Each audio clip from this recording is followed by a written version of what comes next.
তারাফা, যখন কোনো বান্দা তার নিজের পাপের কথা স্বীকার করে, সে জিনা করেছিল, আল্লাহর কাছে বলছে আল্লাহ আমি জিনা করেছি, আল্লাহর কাছে বলছে আল্লাহ আমি জিনা করেছিলাম, অমুক মেয়ের সাথে আমি জিনা করেছি, অমুক ছেলের সাথে আমি এই পাপে লিপ্ত হয়েছি।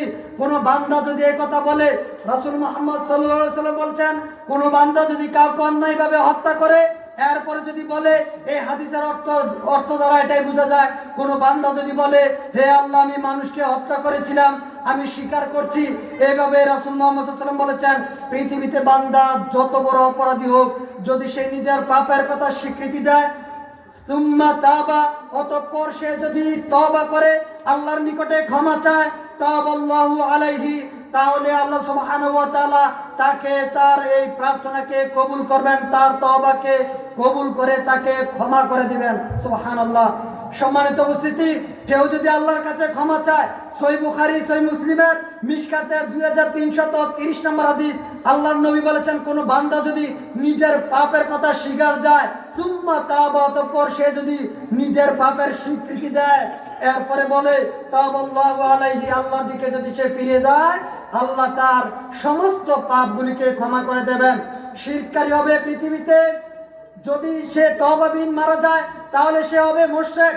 রাসূলুল্লাহ সাল্লাল্লাহু আলাইহি সাল্লাম বলেছেন, আল্লাহ তাআলা বলেছেন, ইন্নাহু মাইয়ুশরিক বিল্লাহ ফাকাদ হারামাল্লাহু আলাইহিল জান্নাহ, যেই ব্যক্তি আল্লাহর সাথে শিরক করা অবস্থায় মৃত্যুবরণ করে, যেই ব্যক্তি আল্লাহর সাথে অংশীদার করা অবস্থায় মৃত্যুবরণ করে, মানে দুনিয়াতে সে তওবা করতে পারেনি, এমত অবস্থায় যদি মৃত্যুবরণ করে, ফাকাদ হারামাল্লাহু আলাইহিল জান্নাহ, তাহলে ওই যুবককে, ওই যুবতীকে, ওই ব্যক্তিকে আল্লাহ তাআলা জান্নাত তার জন্য হারাম করে দেবেন।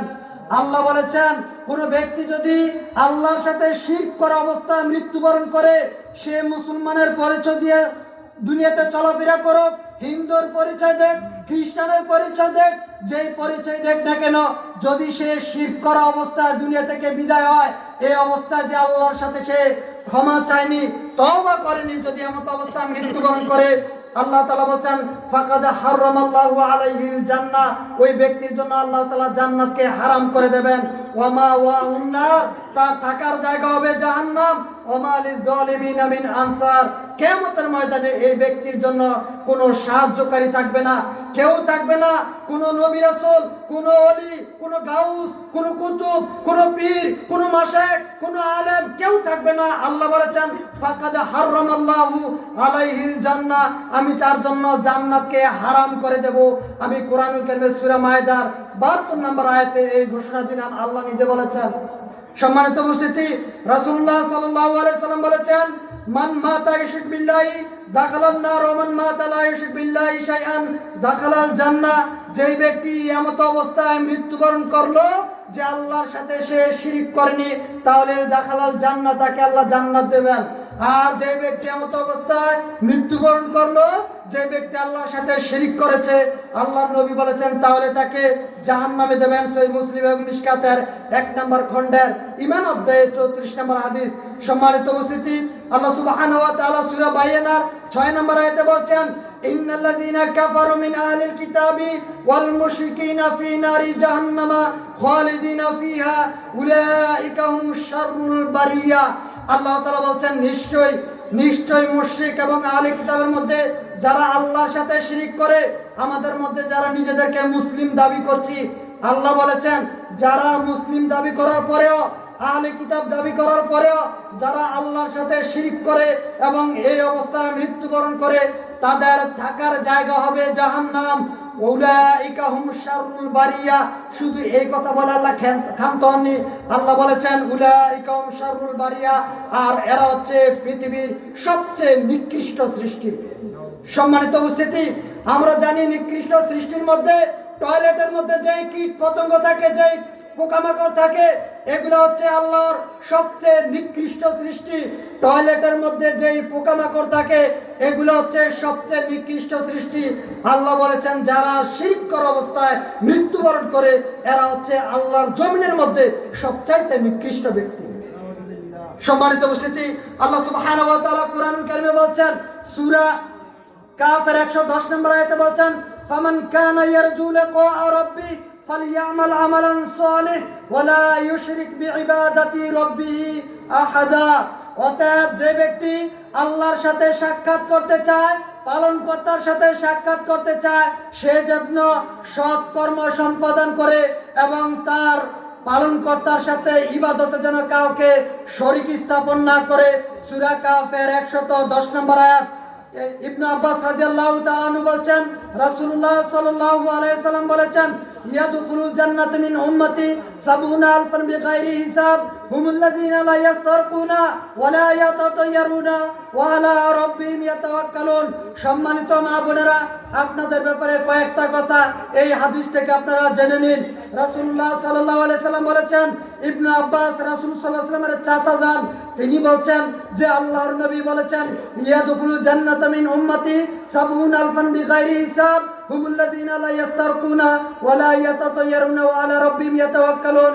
আল্লাহ তাআলা ৭০,০০০ লোক রয়েছে যাদেরকে আল্লাহ তাআলা বিনা হিসাবে জান্নাত দেবেন, যাদের কোনো হিসাব না হবে না, এমনিতেই তাদেরকে জান্নাত দেওয়া হবে। তার মধ্যে প্রথম হচ্ছে হুমুল্লাযীনা লা ইস্তারকুনা, যারা জীবনে কখনো কোনোদিন ঝাড়ফুঁক গ্রহণ করে না, হক যার হুকুক হোক অথবা না হোক যার হুকুক হোক।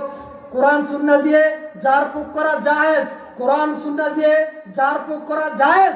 তবে আল্লাহ নবী বলেছেন, যদি আপনি বিনা হিসাবে জান্নাতে যেতে চান তাহলে আপনি কোরআন সুন্নাহ দিয়ে ঝাড়ফুঁক গ্রহণ করতে পারবেন না। সম্মানিত উপস্থিতি, রাসূলুল্লাহ সাল্লাল্লাহু আলাইহি সাল্লাম বলেছেন, হুমুল্লাযীনা লা ইস্তারকুনা, যারা কখনো কোনোদিন ঝাড়ফুঁক গ্রহণ করে না, এরা বিনা হিসাবে জান্নাতে যাবে, এদেরকে কোনো হিসাব নেওয়া হবে না। ওয়ালা ইয়াতাতায়্যারুনা, এবং যারা কখনো কুফলে বিশ্বাস করে না। কুফল মানে হচ্ছে যে ঘর থেকে বের হয়েছেন, ঘর থেকে বের হওয়ার পরে পিছন থেকে ডাক দেওয়া যায় না, এই চিন্তা চেতনা মাথায় নেওয়া, এটা হচ্ছে কুফল। এমন কুফল করা যাবে না। সম্মানিত উপস্থিতি, সন্ধ্যার সময় ঘর ঝাড়ু দেওয়া যায় না, দোকানপাট ঝাড়ু দেওয়া যায় না, এগুলো হচ্ছে শিরক, এগুলো হচ্ছে কুসংস্কার। এই কুসংস্কার বিশ্বাস করা যাবে না, এগুলো থেকে আপনাদেরকে ফিরত আসতে হবে। সকালবেলা অথবা বিকালবেলা দোকান খোলার পর বাকিতে সদাই দেওয়া যায় না, এই কথা বলা শিরক। এরপরে আপনার ঘর ঝাড়ু দেওয়া যায় না, এগুলো হচ্ছে কুসংস্কার। মাথার উপর দিয়ে কাক ডাকলে, তারপরে হাত থেকে প্লেট পরে গেলে মেহমান আসতে পারে, মাথার উপর দিয়ে কাক ডাকলে মানুষ মারা যেতে পারে, এই ধরনের চিন্তা চেতনা করা।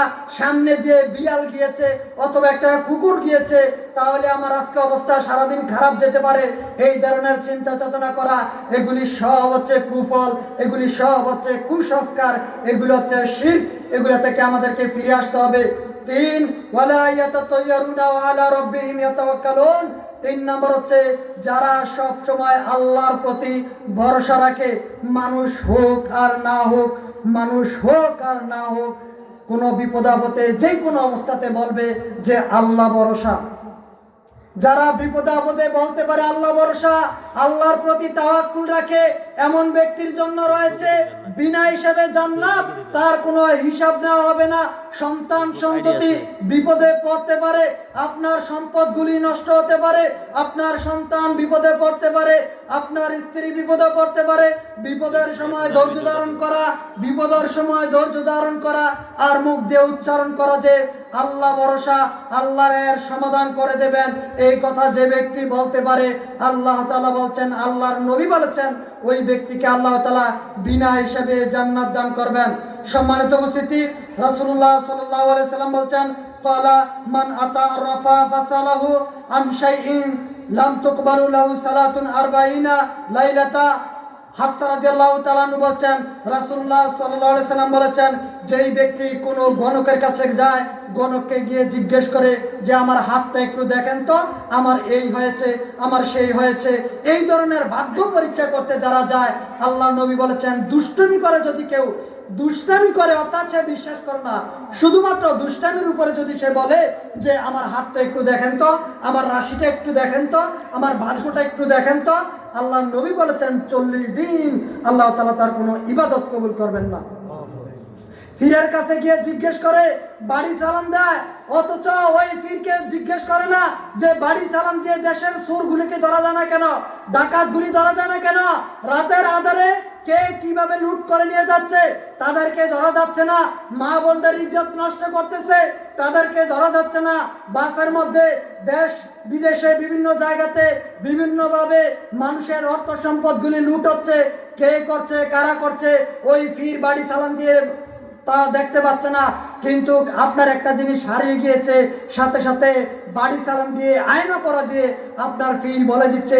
আপনি একবার বুঝার চেষ্টা করছেন না, ওই পীরকে একবার জিজ্ঞেস করুন অমুক রাতে অমুক জায়গায় একজন মানুষ হত্যা হয়েছে, তাকে খুন করেছে কে, বাড়ি সালাম দিয়ে বার করেন।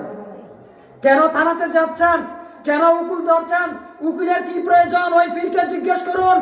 যে উকিল লাগবে না, ওই পীরকে দিয়ে বাড়ি সালাম দিয়ে আয়না পরা দিয়ে বলুন, তাকে জিজ্ঞেস করুন। সম্মানিত উপস্থিতি, বুঝার চেষ্টা করুন। আল্লাহ সুবহানাহু ওয়া তাআলা আমাদেরকে বুঝার জন্য সে তৌফিক দান করুন। আরেকটি হাদিস শুনুন। আন উকবাহ ইবনে আমির রাদিয়াল্লাহু তাআলা আনহু থেকে হাদিসটি বর্ণিত। তিনি বলছেন যে একদা আল্লাহ নবী সাল্লাল্লাহু আলাইহি সাল্লামের নিকটে 10 জন মানুষের একটি দল আসলো। আকবালা ইলাইহি রাহতুন فبايع 9 وامسك عن واحدة فقالوا يا رسول الله بايعت 9 وتركت هذا قال إن عليه تميمة فأدخلها يده فقطعها فبايعه। আল্লাহ নবী সাল্লাল্লাহু আলাইহি সাল্লামের নিকটে 10 জন ব্যক্তি আসলেন। 10 জন ব্যক্তি আসার পরে বললেন আমাদেরকে ইসলাম গ্রহণ করান। আল্লাহ নবী 10 জনকে কালেমা পাঠ করালেন, একজনকে ছেড়ে দিলেন। একজনকে ছাড়ার পর 9 জন জিজ্ঞেস করলেন, আল্লাহ নবী আমাদের 9 জনকে আপনি কালিমা পাঠ করালেন, এই লোকটাকে আপনি কালিমা পাঠ করালেন না, ইসলাম গ্রহণ করালেন না। তখন আল্লাহ নবী বলেছেন তার শরীরের মধ্যে একটি তাবিজ রয়েছে। লোকটি সাথে সাথে তাবিজটাকে ছিঁড়ে ফেলে দিলেন। এরপরে রাসূল তাকে কালিমা পাঠ করালেন। তারপরে তিনি বলছেন মান তাআল্লাকা তামিমাতান ফাকাদ আশরাক। যেই ব্যক্তি তাবিজ লটকালো সে শিরক করলো। যেই ব্যক্তি শিরক করা অবস্থায় কালিমা পাঠ করে তার ভিতরে ঈমান কিভাবে প্রবেশ করবে? আল্লাহ নবী তাই তাকে কালিমাই পাঠ করার নেই।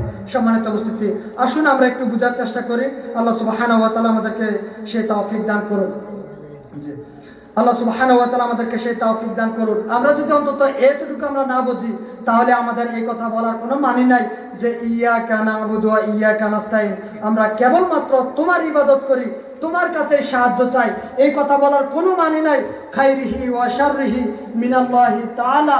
আমার ভালো আমার মন্দ সব কার কাছ থেকে হয়? আল্লাহর। আমার ভালো আমার মন্দ সব আল্লাহর কাছ থেকে ফয়সালা হয়।